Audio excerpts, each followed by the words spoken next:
Hi everyone, wish you all a very happy men's day. Men's டேன்னு ஒரு விஷயத்தை கண்டுபிடிச்சி கொடுத்த எஃப்ஏசிக்கு ஒரு பெரிய பெரிய தேங்க்யூங்க.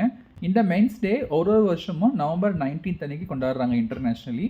ஸோ இந்த வருஷம் மென்ஸ் டேக்காக கொடுக்கப்பட்ட ஒரு தீம் பார்த்தீங்க அப்படின்னா your positive role model. To be honest, role model வச்சுக்கிறது எனக்கு பெருசாக உடன்பாடே கிடையாதுங்க. ஏன்னா எப்பவுமே நம்ம ரோல் மாடல் வச்சோம் அப்படின்னம்னா நம்மளோட க்ரோத் அப்படியே ஸ்டாப் ஆயிரும். ஏன்னா நம்ம அவங்க என்ன அச்சீவ் பண்ணாங்களோ அதை மட்டும் தான் அச்சீவ் பண்ணுவோம், அதுக்கு மேலே நம்ம போக மாட்டோம்.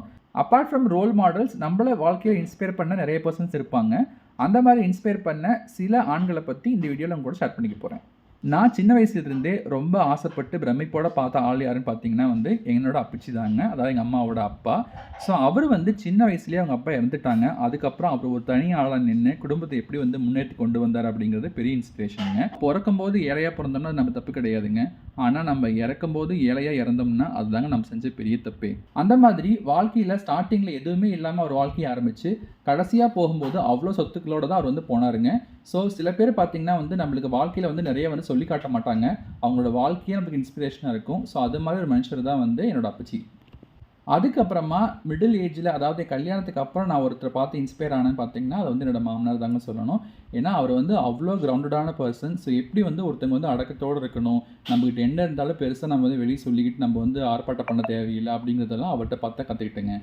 இந்த ரீசெண்ட் டைம்ஸில் நான் பார்த்து ரொம்ப இன்ஸ்பயரான 2 பர்சன் பார்த்தீங்கன்னா, ஒன்று சுரேஷ் அண்ணா, அதுக்கப்புறமா விஜய் ப்ரோ.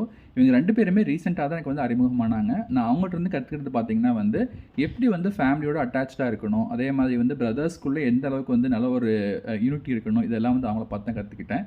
ஸோ அவங்ககிட்ட இந்த ஃபேமிலி கோர் வேல்யூஸ்லாம் கற்றுக்கிட்டு கொஞ்சம் கொஞ்சம் இம்ப்ளிமெண்ட் பண்ண ஆரம்பிச்சிருக்கிறேங்க இப்போ தான். ஃபைனலி ஒரே ஒரு மெசேஜுங்க.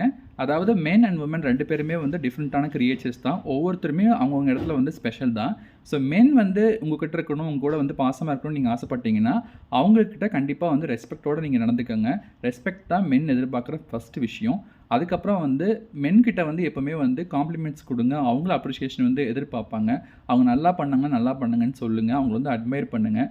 இந்த மாதிரி பண்ணிங்கன்னா கண்டிப்பாக உங்கள் மென் உங்ககிட்ட எப்போவுமே அன்போடு தான் இருப்பாங்க. Bye bye, take care.